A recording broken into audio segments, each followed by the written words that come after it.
আজকে অনেকেই ফ্যাসিস্ট ব্যবস্থার বিরুদ্ধে কথা বলেন, কিন্তু ঘৃণা আর বিভাজনের রাজনীতির পুনরুৎপাদন করেন। রিনিউয়েবল এনার্জিতে ট্রান্সফরমেশন, বাংলাদেশের এই ক্রাইসিসকে সম্পূর্ণভাবে আমাদের নিজের পায়ে দাঁড়ানোর জন্য রিনিউয়েবল এনার্জি, এই যে নবায়নযোগ্য জ্বালানিতে ট্রান্সফার করা, এইটা একটা যুগান্তকারী ঐতিহাসিক সিদ্ধান্ত।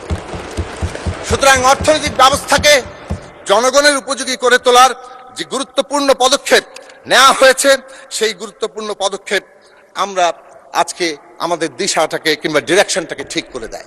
আর একটা গুরুত্বপূর্ণ প্রশ্ন বলেই শেষ করব, মাদক, নারী নির্যাতন আমরা কিভাবে এখান থেকে নাই করে দেব, সেই জায়গাটা এই সরকারের গুরুত্বপূর্ণ জায়গা।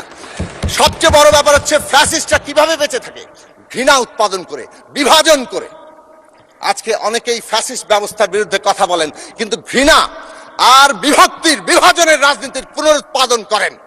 আমরা দেখেছি এইখানে যত গণতান্ত্রিক কথা বলা হয়, সোশ্যাল মিডিয়াতে তার ধন্যবাদ মাননীয় সদস্য।